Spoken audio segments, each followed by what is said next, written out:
Baik, pemirsa kita lanjutkan. Pak Setio, silakan giliran untuk menjelaskan ini. Banyak statement yang perlu diklarifikasi. Terima kasih. Pak Derajat, mungkin kalau tadi disampaikan ada 3 hal yang membuat terbukti kebohongan, itu menurut saya keliru. Kalau polisi melihat, awalnya ini kan ada berita bahwa Ibu Ratna Sarumpait dianiaya di Bandung tanggal 21 September. Maka polisi melakukan penyelidikan. Polda Jawa Barat mengecek semua tempat di Bandung, apakah ada seminar internasional. Ini poin. Karena Ibu Ratna Sarumpait mengatakan beliau habis seminar internasional, kemudian masih ngobrol dengan temannya dari Malaysia, dengan Sri Lanka, terus kemudian dianiaya. Dicek dimanapun tidak ada. Dicek di Intel Polda Jabar maupun di Polrestabes Bandung, tidak ada. Karena kalau ada kegiatan, pasti ada pengamanan. Itu satu. Yang kedua, dicek di seluruh rumah sakit di Bandung, ada 23 rumah sakit yang sudah dicek oleh Polda Jabar, tidak ada satupun nama pasien atas nama Ratna Sarumpait.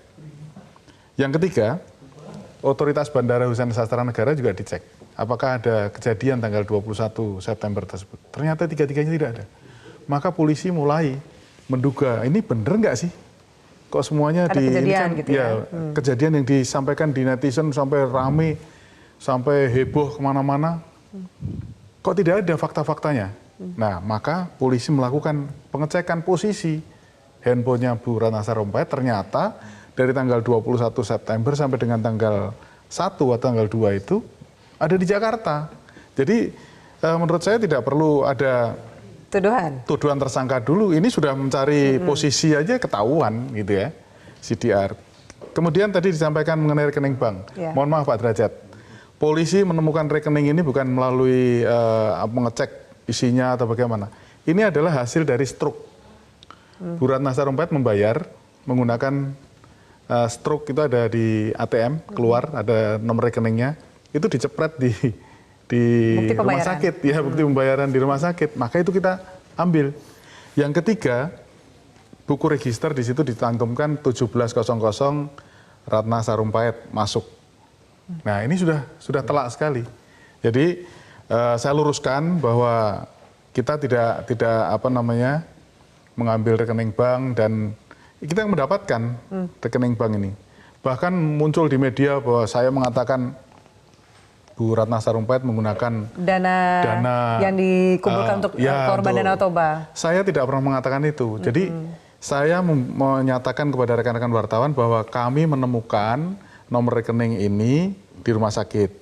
Tetapi ketika teman-teman itu melihat di internet dibuka, itu ada nomor rekening yang sama dengan rekening untuk mengumpulkan dana bantuan di Danau Toba.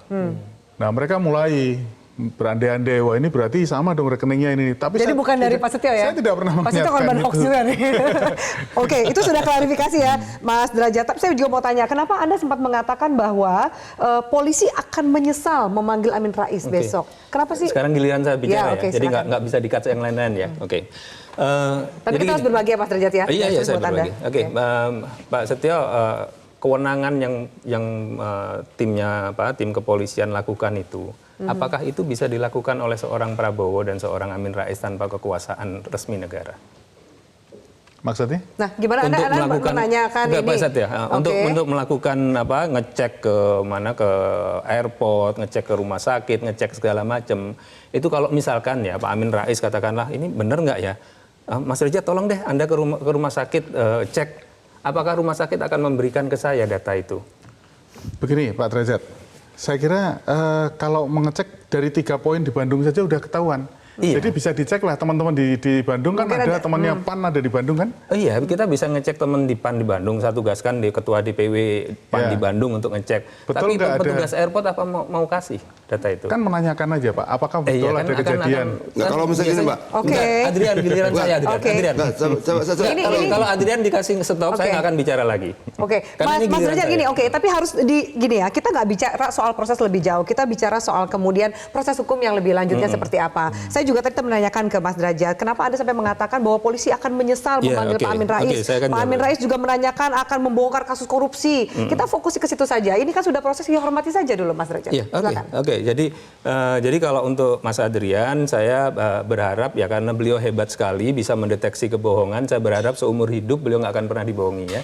Itu aja harapan Oke, saya. Kalau itu perlu saya jawab. Oke, sebentar, Karena mau sebagai ditanya. siswa saya, Silakan, sebentar kalian begini. silakan dijawab. Kalau misalnya ditanya apa sih yang aneh dari cerita Ratna? Dia sampai bandara di lapangan parkir bertiga dengan temannya, 2 temannya berjalan dan dia diculik. Siapapun kan bilang, lu temennya nggak nyari temennya. Dari pertama kita di diskusi kita, ketika dapat cerita itu, ini 2 orang teman yang luar negeri ini nggak mencari Ratna Sarumpait, itu sudah aneh. Nggak perlu sampai ke bandara, nggak perlu ngecek ada tidaknya pertemuan internasional dan sebagainya. Dari ceritanya saja sudah janggal. Kalau saya jalan bertiga, saya aktivis, jalan bertiga, 3-tiganya aktivis, 2 dari luar negeri, 1 tidak balik, 2 pasti nyari. Dan sampai terakhir Ratna Sarumpait tidak menjelaskan nama aktivis asingnya siapa. Itu saja sudah janggal. Artinya maksudnya gini, jangan kemudian untuk mengungkapkan kebohongan itu kita harus punya akses ke bandara, kita punya akses ke lembaga internasional, Oke. kita punya akses ke lembaga Sekarang boleh saya lagi. Oke, baik, saya jeda dulu. Kita lanjutkan sesaat Oh, lagi, jeda. tetaplah bersama kami. Saya akan langsung bertanya, sejauh ini saya akan tanya proses hukumnya lebih jauh Pak Setio. Hari ini ada pemeriksaan dari Said Iqbal dan juga Dr. Sidik. Apa sih keterangan yang ingin digali dari 2 pihak ini? Ya, Mbak Afi, yang pasti bahwa penyidik adalah mendalami dan mengklarifikasi semua yang ditemukan dari pemeriksaan awal, yaitu kepada tersangka, kepada Ibu Ratna Sarumpait. Sehingga dari keterangan beliau lah berkembang semua yang perlu didalami, perlu diklarifikasi. Termasuk pemanggilan Amin Rais juga dari keterangan beliau atau ada dari sumber yang lain? Ya, saya katakan tadi dari awal dari pemeriksaan dari tersangka, nanti kan berkembang siapa-siapa yang ini keterangan ini perlu diklarifikasi dengan siapa. Gitu. Sulit nggak sih Pak untuk kemudian membuka kasus ini karena juga salah satunya adalah nuansanya kental sekali urusan politik. Bagaimana itu menjaga profesionalitas dari Polri? Saya ingin jelaskan bahwa penyidikan itu kan tidak mempunyai target ya. Kita tidak mentarget siapa-siapa, tetapi ingin membuka satu perkara menjadi yang terang benderang. Jadi apa yang dihasilkan dalam penyidikan itulah hasilnya. Faktanya demikian. Tapi kita tidak membidik siapa atau ingin mentarget nanti seperti apa. Tidak bisa seperti itu. Ini udah mulai banyak statement soal kriminalisasi, akan ada upaya pra peradilan dan lain-lain soal pemanggilan Amin Rais. Ya, kita kembali kepada aturan yang berlaku mengenai proses penyidikan. Jadi mulai dari hukum acaranya bagaimana dan bagaimana penerapan hukum materialnya. Jadi kita sekali lagi saya katakan tidak ada mentarget atau membidik kembalinya. Sejauh ini juga Ratna Sarumpait kooperatif dengan pemeriksaan ya, yang dilakukan. Ya, Bukti yang dipegang handphone itu termasuk katanya ada 2 handphone yang ditemukan, Pak, bisa diklarifikasi itu milik siapa? Barang bukti tidak hanya itu, tapi banyak ya, termasuk yang dari rumah sakit, register juga itu kita jadikan barang bukti. Kemudian bukti pembayaran juga kita ambil, kemudian CCTV juga kita ambil untuk barang bukti. Jadi alat bukti itu adalah untuk membuktikan, sekali lagi tadi, untuk membuat terangnya suatu perkara. Oke. Besok juga terjadwal Pak Amin Rais, Mas Derajat akan hadir. Benarkah akan ada kawalan dari 500 orang dan ratusan pengacara akan mendampingi Pak Amin Rais? Begini, sebelum saya jawab, boleh nggak saya minta klarifikasi satu ke Pak Setio? Monggo silakan, apa yang perlu diklarifikasi? Tadi Pak Setio kan mengatakan bahwa waktu ditanya soal pemanggilan Pak Amin itu adalah berdasarkan keterangan Mbak Ratna. Saya ingin pastikan aja, apakah betul Pak Amin dipanggil berdasarkan keterangan Bu Ratna? Tadi sudah dijelaskan, Ya, sudah mungkin dijelaskan. silakan Jadi diulang, Pak Setio. dasarnya adalah dari situ. Dari apa yang sudah disampaikan oleh Bu Ratna, maka ada yang perlu diklarifikasi kepada pihak lain, termasuk kepada Pak Amin Rais. Ini Jadi Pak Amin dipanggil berdasarkan keterangan Bu Ratna ya Pak? Betul, untuk klarifikasi. Oke. Untuk klarifikasi, ada kenapa dirasa apa Mas Derajat? Saya ingin memastikan saja karena nanti besok Pak Amin yang akan menyampaikan ya. Tapi saya ingin memastikan aja. Tapi yang jelas sih Pak Amin insya Allah akan hadir besok ya. Kalau kemarin nggak hadir itu bukan karena lain-lain, apalagi Pak Setio kan mengatakan jangan takut. Kalau buat orang Jawa itu rasanya waduh, Pak Setio kok bilang jangan takut, sama sekali Pak Amin nggak.